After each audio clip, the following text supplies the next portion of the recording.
Bonjour chers élèves sur une nouvelle vidéo de votre chaîne Défi Bac. Je suis Elmedi Elkourti, votre professeur de français et je vais vous accompagner dans cette série de vidéos afin de préparer au mieux votre examen régional pour l'obtention du baccalauréat. Une nouvelle vidéo de production écrite. Pour les personnes qui viennent de découvrir la chaîne, commencez par voir les autres vidéos sur le cadre référentiel, les différents types de plans et la structure des plans par opposition, concessif et dialectique notamment. La vidéo d'aujourd'hui est à la fois une vidéo d'explication et d'application du plan simple ou du plan thématique. Je vais commencer par vous expliquer les tenants et aboutissants de ce plan avant de faire un exemple pratique sur l'un des sujets que j'ai donné à mes élèves du groupe scolaire Chelsea. Rappelez-vous, le développement de votre réflexion argumentative le jour de l'examen régional doit suivre un plan clair en fonction de la problématique et la question posée. Trois types de plans sont à connaître absolument. Le plan analytique, le plan par opposition et le plan simple. Le plan simple permet de mettre en place une réflexion progressive dans le but d'arriver à une conclusion qui correspond à la position privilégiée et préconisée dans le sujet. Il ne s'agit pas de discuter le sujet, mais de l'étayer ou bien au contraire de le réfuter, c'est-à-dire fournir un certain nombre d'arguments organisés capables de valider un jugement. Voici des exemples que je vais de sujets dans lesquels on préconise l'emploi du plan simple. Sujet numéro 1. Sidi Mohamed a la chance d'avoir un bon père qui l'écoute et le console. D'autres parents, au contraire, ne savent que crier et punir. Rédigez un texte argumentatif dans lequel vous défendez, à l'aide d'arguments, le droit des enfants maltraités par leurs parents. Comme vous le voyez ici, on vous impose une position, celle de défendre les droits des enfants maltraités.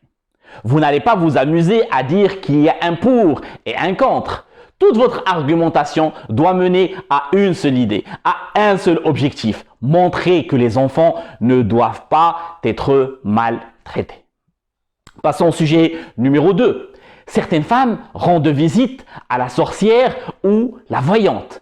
Élaborer un texte cohérent pour convaincre cette catégorie de femmes de l'inutilité de ces pratiques en exposant les arguments nécessaires. Là encore, on a été assez clair avec vous. Vous êtes dans l'obligation de montrer que ces pratiques sont inutiles, qu'elles ne servent à rien. Encore une fois, votre travail doit être dirigé dans ce sens. Le plan simple s'avère nécessaire. Un dernier exemple avec le sujet numéro 3. Dans la boîte à merveille, toutes les femmes sont illettrées, incultes et soumises. À votre avis, une société peut-elle se développer sans l'émancipation de la femme? On vous demande de donner votre point de vue à propos de ce sujet en vous appuyant sur des arguments pertinents et des exemples précis. Là, on ne vous oblige pas à prendre position, mais la position s'impose. Aucun de nous, encore plus s'il est sain d'esprit, n'accepterait que la femme soit illettrée ou inculte. La société a besoin de la femme. La société a besoin de l'émancipation de la femme. Votre argumentation doit donc aller encore une fois dans ce sens. Maintenant que nous avons expliqué le plan thématique ou le plan simple, nous allons voir comment créer son canevas. Ça ne va pas vous prendre beaucoup de temps puisque le nécessaire à savoir a déjà été vu dans le cadre des autres plans, dans les autres vidéos que je vous ai fournies au niveau de la chaîne. Mais avant, j'ai envie d'attirer votre attention sur le fait que le plan simple n'est pas du tout aussi simple que vous pourriez le croire. C'est celui qui nécessite le plus de connaissances en français. J'expliquerai cela en détail dans quelques minutes. Alors, pour l'introduction. L'introduction des plans thématiques et analytiques, restons juste sur le plan thématique, des plans thématiques ressemble à celle du plan par opposition. La seule différence concerne la division du sujet. Rappelez-vous, le sujet divisé consiste à présenter la structure du développement. Vous devriez donc dire que ce qui suivra sera dans le sens de la position imposée par le sujet. Par exemple, pour le premier sujet proposé, celui de la maltraitance des enfants. Je peux commencer par le sujet amené suivant. Force est de constater que les pratiques éducatives diffèrent d'un parent à l'autre. Et je continue mon introduction. Cependant, quand on aborde la violence des parents à l'égard de leur progéniture, on s'engage dans un terrain miné. Et ma division, pourquoi les enfants ne doivent pas être maltraités? En quoi crier et punir ces enfants est-il nuisible? C'est l'objectif de ce qui suit. Le sujet amené et le sujet posé ressemblent donc au plan par opposition. Mais la division qui est la structure du développement est différente puisqu'elle va dans le sens de ce que vous allez développer. Pour le développement maintenant, comme vous le voyez dans cette capture d'écran, en premier lieu, dans un premier temps, tout d'abord, premièrement, au premier abord, au premier chef, vous choisissez entre ces éléments, plus l'argument numéro 1, plus une argumentation ou bien une explication détaillée de l'argument numéro 1. Pour simplifier, une explication détaillée veut tout simplement dire qu'à la place d'une phrase d'explication, je mettrai deux. Ça pourrait être une explication, une conséquence, à vous de voir. Et c'est pour ça que je vous ai dit que c'est un plan qui est un peu plus délicat. Si dans le plan dialectique, vous pouvez vous permettre de ne pas expliquer l'argument, là, vous devez le faire. Et en plus, de façon détaillée. Et à la fin, vous ajoutez bien sûr un exemple. Vous faites de même pour les autres arguments. Pour l'argument numéro 2, vous commencez par l'une des expressions, en deuxième lieu, d'autre part, ensuite, deuxièmement, vous ajoutez votre deuxième argument, l'explication détaillée de l'argument plus un exemple. Puis, pour le troisième argument en troisième lieu, de la même façon, vous ajoutez l'argument, l'explication détaillée de l'argument et éventuellement un exemple. Et vous pouvez même ajouter un quatrième argument pour donner de la consistance à vos propos. Et pour la conclusion, cette partie du canevas est presque toute prête avec ce que je vais vous donner maintenant. Pour commencer, vous allez devoir choisir entre ces deux propositions. Donc, vous commencez votre conclusion par l'une des deux. En guise de conclusion, en m'appuyant sur les considérations avancées et la réflexion échafaudée, je demeure persuadé de la pertinence de la position affirmant que, et vous ajoutez la thèse défendue ou bien réfutée. Ou bien vous commencez par cette deuxième proposition. À la lumière de ces faits, comment pourrait-on ne pas conclure de la pertinence, ou bien l'adéquation, ou bien la convenance, ou bien la justesse, vous choisissez de la thèse affirmant que, et vous mettez la thèse défendue ou bien réfutée. Les considérations, vous continuez, les considérations avancées et la réflexion échafaudée confortent et raffermissent cette prise de position. Et puis, vous ajoutez ceci à l'un de vos choix. Cela n'aurait évidemment aucun sens de reprendre ici l'un après l'autre les arguments qui ont été passés en revue. Le considérant comme représentatif de l'ensemble, je vais reprendre uniquement l'argument et vous rappeler en quelques phrases l'argument le plus pertinent. Évitez de reprendre les tournures de phrases utilisées dans le corps de votre production écrite et tâchez surtout, s'il vous plaît, tâchez de reformuler. Vous pouvez aussi mettre votre quatrième argument ou le réserver pour cette partie. Et voilà, maintenant, vous avez tout le nécessaire pour faire une production écrite selon le plan simple. Il faut aussi savoir que vous avez la possibilité d'utiliser le plan concessif à la place du plan simple. Pourquoi? Parce que dans le plan concessif, vous prenez position et la thèse adverse n'est pas vraiment développée. C'est beaucoup plus simple pour vous. Passons maintenant à un petit exercice pratique. Alors, comme exemple pratique, j'ai décidé d'opter pour le sujet suivant.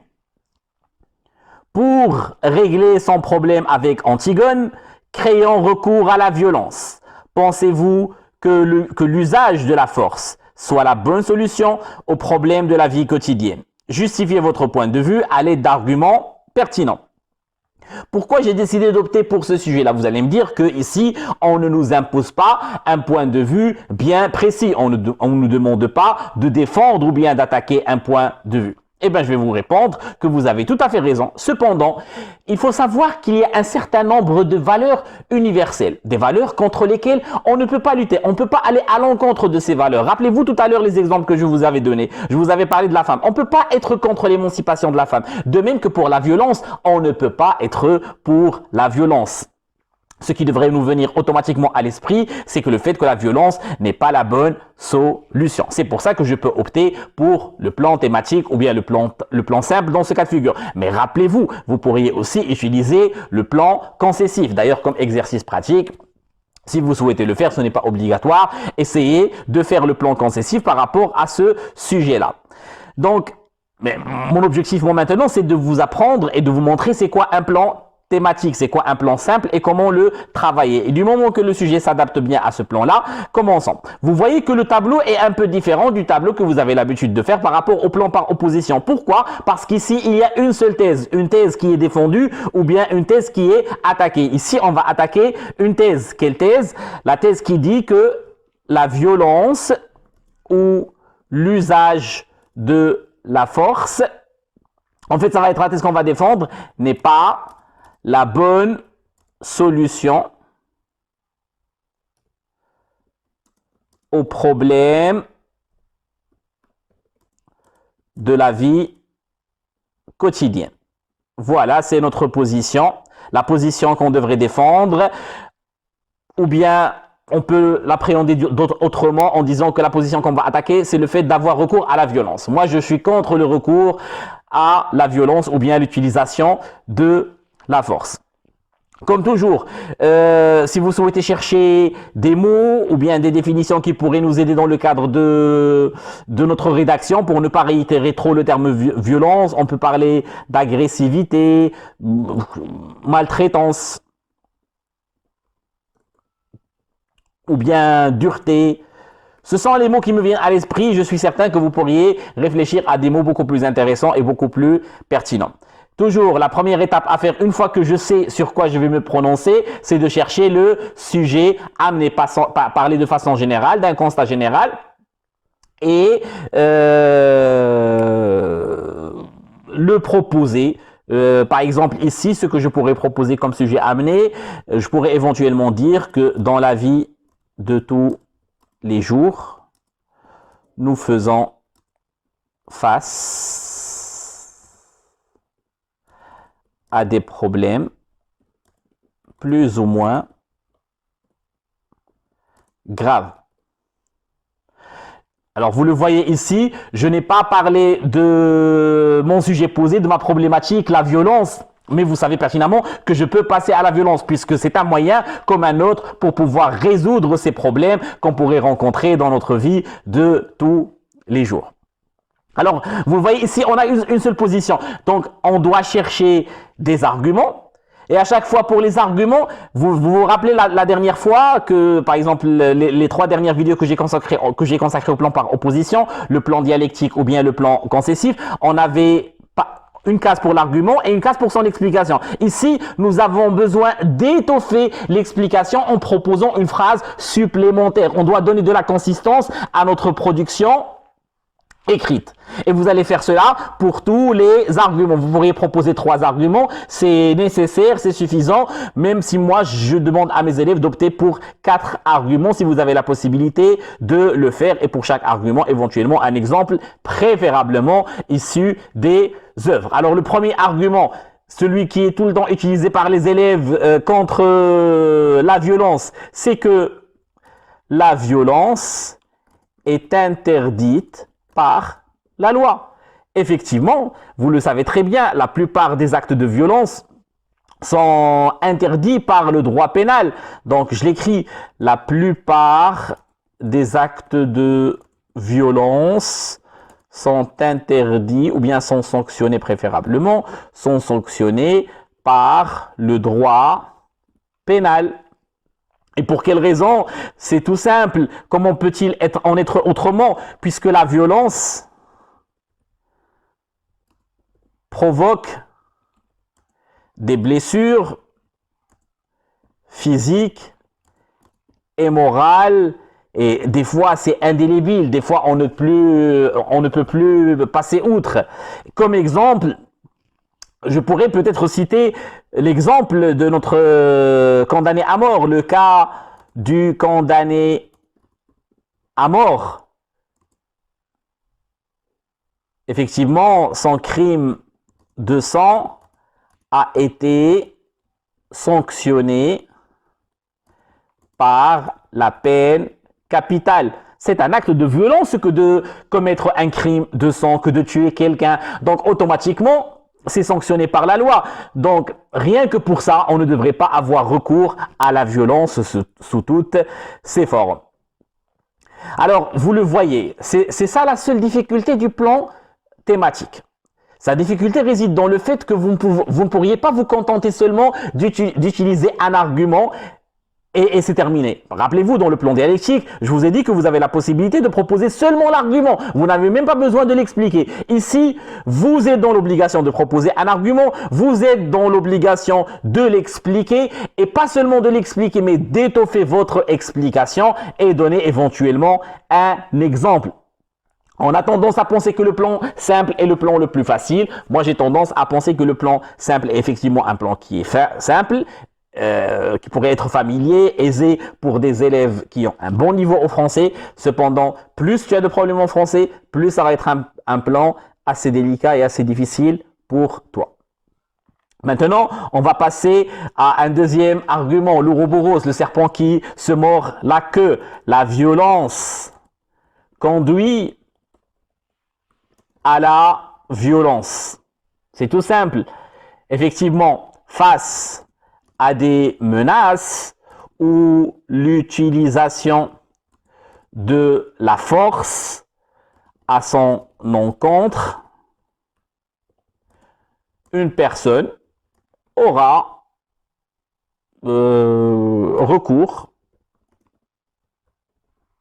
recours aux mêmes pratiques. Et ainsi, on entre donc dans un cercle de violence,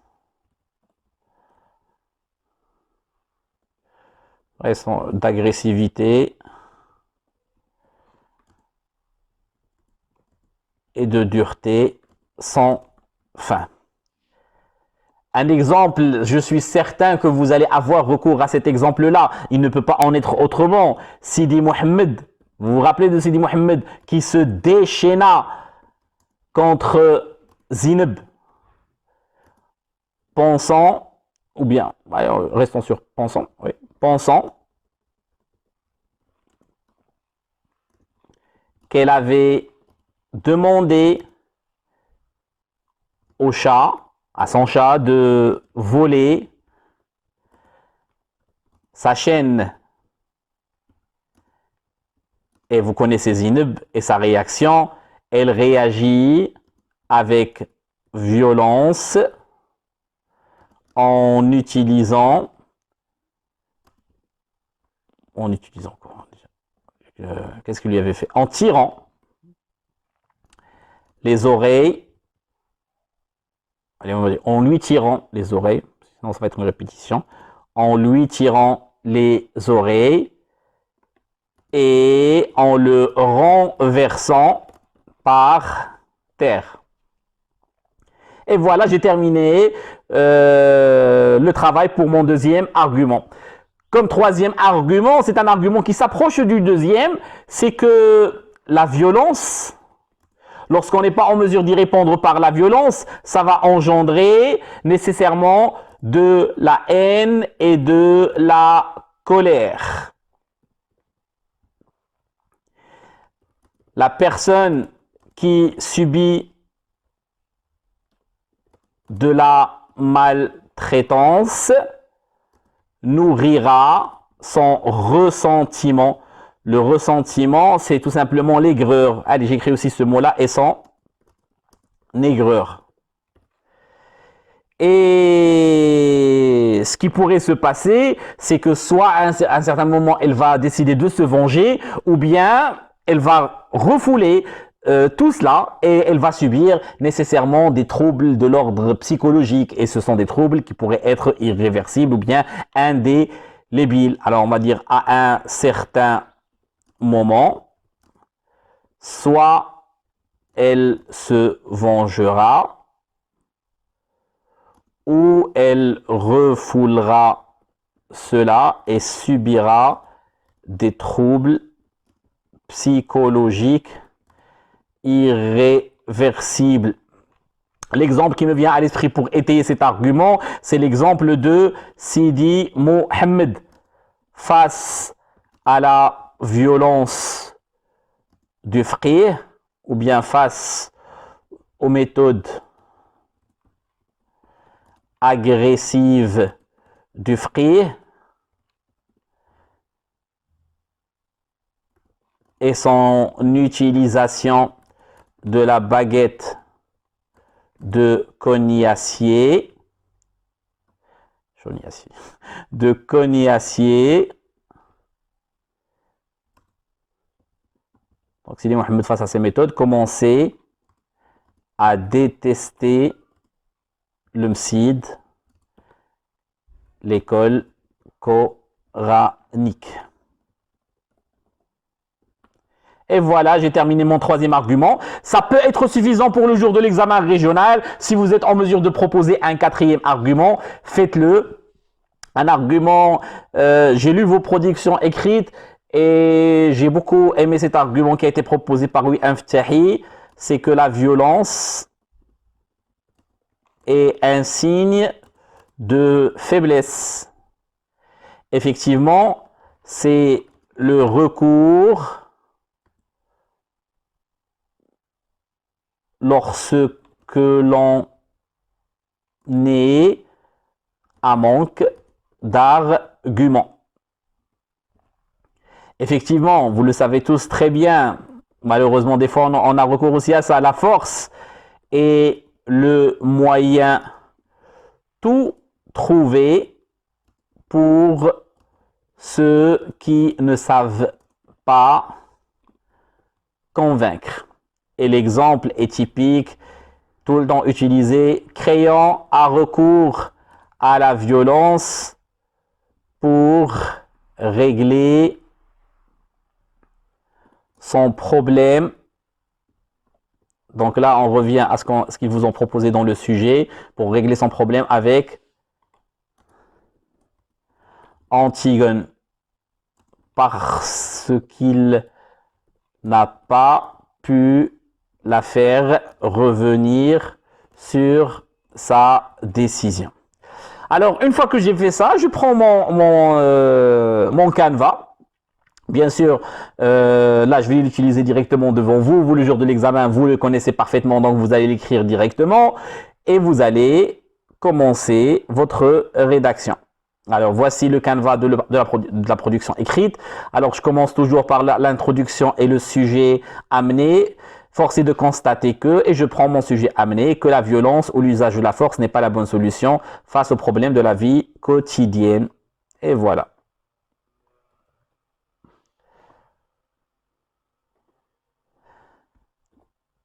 Cependant, quand on aborde quoi? Quand on aborde l'utilisation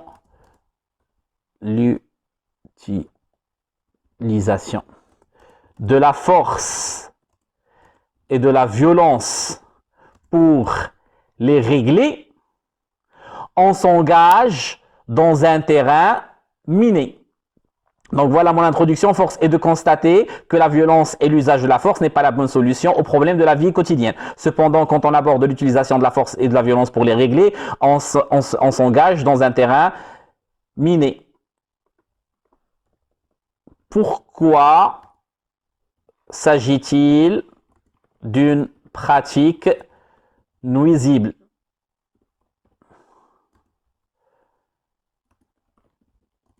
Quelles sont les raisons qui devraient nous empêcher d'y avoir recours?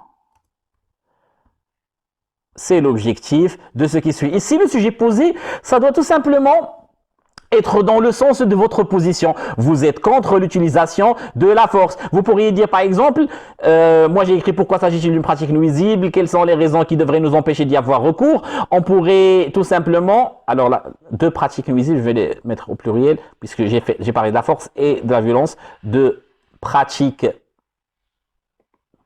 nuisibles.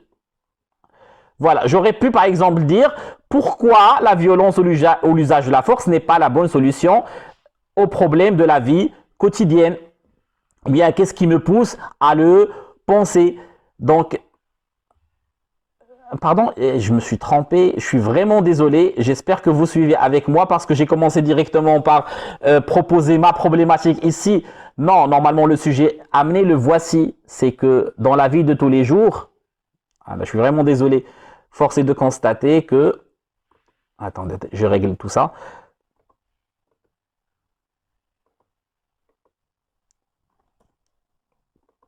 Ah, là, c'est mieux.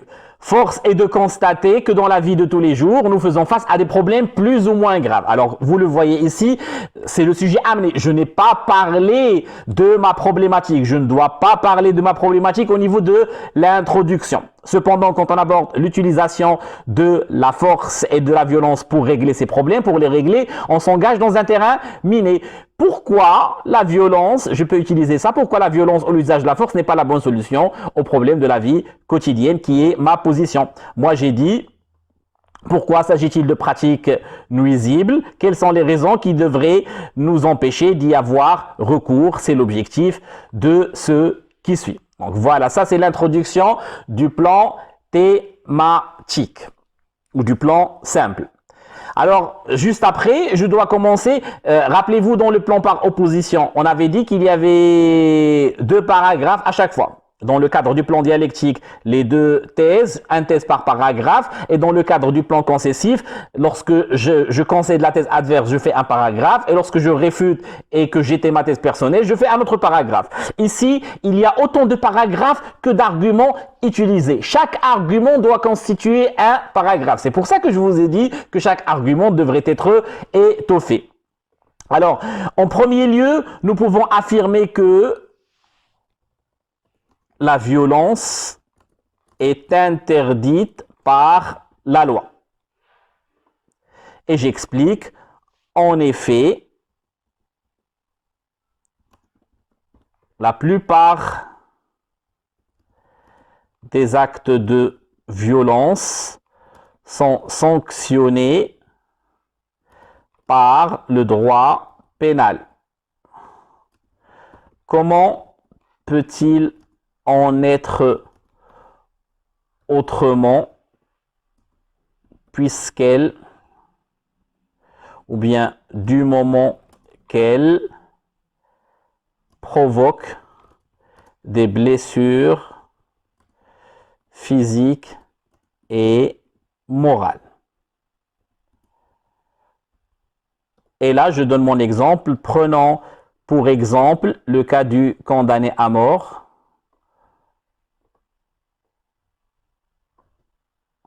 Son crime de sang a été, alors je mets un point virgule pour son crime de sang a été sanctionné par la peine capitale. Et voilà mon premier argument qui est tout bien, tout clair. Et je passe à mon deuxième argument. En deuxième lieu, nous pouvons mentionner ou bien nous pouvons mettre en évidence le fait que la violence conduit à la violence. Autrement dit, et je prends mon explication, autrement dit, face à des menaces ou l'utilisation de la force à son encontre, une personne aura recours aux mêmes pratiques. On entre donc dans un cercle, je continue mon explication avec ce que j'ai mis dans le tableau, dans un cercle d'agressivité et de dureté sans fin. L'exemple le plus significatif nous est fourni par, et je prends mon exemple, la boîte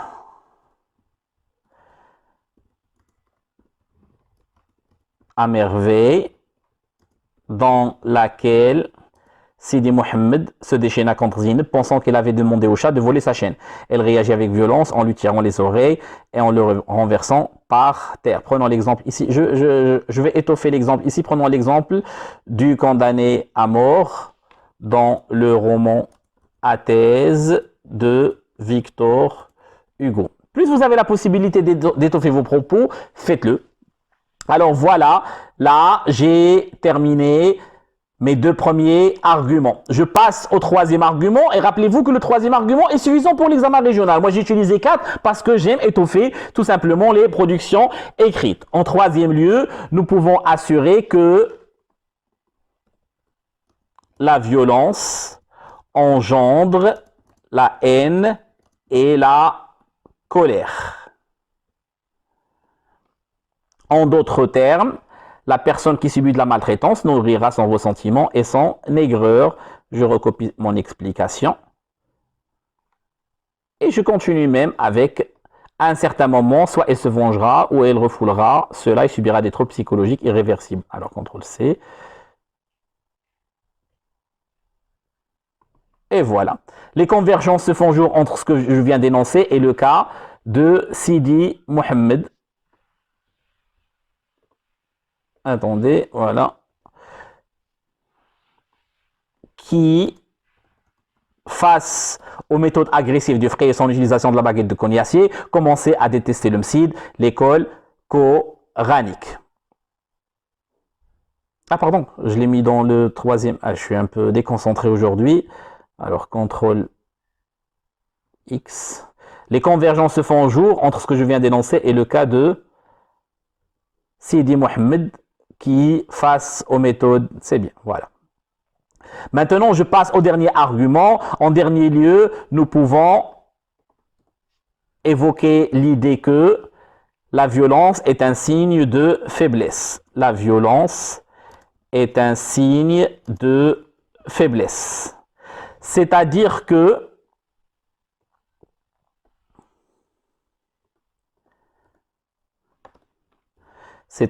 c'est le recours lorsque l'on est à manque d'arguments. Comme exemple, nous pouvons mettre sur le tapis le cas, je continue mon explication déjà, à manque d'arguments, la force est le moyen tout trouvé pour ceux qui ne savent pas convaincre. Comme exemple, nous pouvons mettre sur le tapis le cas de Créon qui a recours à la violence pour régler son problème avec Antigone parce qu'il n'a pas pu la convaincre ou bien la faire revenir sur sa décision. Et voilà. Et j'ai terminé mon développement. Et puis, j'ai ma conclusion. À la lumière de ces faits, comment pourrait-on ne pas conclure de la justesse affirmant qu'il faut passer outre la violence ou bien qu'il ne faut pas avoir recours à la violence. Faites-le comme vous le souhaitez. Alors, est-ce que ça peut ne plus être souligné? Voilà. Qu'il faut passer outre la violence, les considérations avancées, la réflexion échafaudée conforte et raffermit cette prise de position. Cela n'aurait évidemment aucun sens de reprendre ici l'un après l'autre les arguments qui ont été passés en revue. Le considérant comme représentatif de l'ensemble, je vais reprendre uniquement l'argument évoquant, je choisis un argument parmi tous les arguments et je le reformule, évoquant le cercle vicieux dans lequel regardez, c'est le deuxième argument, je l'ai reformulé autrement, le cercle vicieux dans lequel on s'engouffre lorsque l'on a recours à la violence. Et j'ai terminé ma production écrite. Je relis la production écrite pour voir s'il n'y a pas une quelconque erreur qui se serait glissée. C'est l'occasion pour voir la production écrite en général. Alors, je commence mon introduction. Force est de constater que dans la vie de tous les jours, nous faisons face à des problèmes plus ou moins graves. Cependant, quand on aborde l'utilisation de la force et de la violence pour les régler, on s'engage dans un terrain miné. Pourquoi s'agit-il de pratiques nuisibles? Quelles sont les raisons qui devraient nous empêcher d'y avoir recours? Vous voyez, donc tout mon développement va aller dans le sens de la nuisibilité de ces pratiques. C'est l'objectif de ce qui suit. En premier lieu, nous pouvons affirmer que, j'ajoute mon premier argument, la violence est interdite par la loi. En effet, la plupart des actes de violence sont sanctionnés par le droit pénal. Comment peut-il en être autrement du moment qu'elle provoque des blessures physiques et morales? Prenons pour exemple le cas du condamné à mort dans le roman Athès de Victor Hugo. Son crime de sang a été sanctionné par la peine capitale. Et je passe à mon deuxième argument. En deuxième lieu, nous pouvons mettre en évidence le fait que la violence conduit à la violence. Autrement dit, face à des menaces ou l'utilisation de la force à son encontre, une personne aura recours aux mêmes pratiques. On entre donc dans un cercle d'agressivité et de dureté sans fin. L'exemple le plus significatif nous est fourni par la boîte à merveilles dans laquelle Sidi Mohamed se déchaîna contre Zineb pensant qu'elle avait demandé au chat de voler sa chaîne. Elle réagit avec violence en lui tirant les oreilles et en le renversant par terre. Troisième argument. En troisième lieu, nous pouvons assurer que la violence engendre la haine et la colère. En d'autres termes, la personne qui subit de la maltraitance nourrira son ressentiment et son aigreur. À un certain moment, soit elle se vengera ou elle refoulera cela et subira des troubles psychologiques irréversibles. Les convergences se font jour entre ce que je viens d'énoncer et le cas de Sidi Mohamed qui, face aux méthodes agressives du fqih et son utilisation de la baguette de cognacier, commençait à détester le msid, l'école coranique. On passe maintenant au dernier argument, qui est un argument facultatif. En dernier lieu, nous pouvons évoquer l'idée que la violence est un signe de faiblesse, c'est-à-dire que c'est le recours lorsque l'on est à manque d'arguments. La force est le moyen tout trouvé pour ceux qui ne savent pas convaincre. Comme exemple, nous pouvons mettre sur le tapis le cas de Créon qui a recours, qui a recours à la violence pour régler son problème avec Antigone parce qu'il n'a pas pu la faire revenir sur sa décision. Et ma conclusion, à la lumière de ces faits, comment pourrait-on ne pas conclure de la justesse de la thèse affirmant qu'il faut passer outre la violence? C'est un point d'interrogation, puisque c'est une question. Les considérations avancées et la réflexion échafaudée confortent et raffermissent cette position. Cela n'aurait évidemment aucun sens de reprendre ici l'un après l'autre les arguments qui ont été passés en revue. Le considérant comme représentatif de l'ensemble, je vais reprendre uniquement l'argument évoquant le cercle vicieux dans lequel on s'engouffre lorsque l'on a recours à la violence. Et voilà, c'est terminé. Je pense que maintenant vous savez comment utiliser le plan simple. Rappelez-vous que je peux aussi utiliser le plan concessif dans le cadre de ce sujet. Je peux par exemple concéder la thèse adverse en disant qu'effectivement, des fois, avec certaines personnes, le seul moyen de leur faire comprendre quelque chose, c'est d'avoir recours à la violence. Ou bien la violence pourrait être légitime en cas d'agression. Cependant, et après, j'ai concédé, je continue en réfutant. Et j'étais ma thèse personnelle. Donc c'est fort possible, il n'y a pas de problème par rapport à ça. Encore plus dans un sujet pareil. Cependant, si vous souhaitez utiliser le plan thématique ou bien simple, c'est aussi intéressant. Et d'ailleurs, c'est ce qui est préconisé. Comme d'habitude, je vous dis ciao!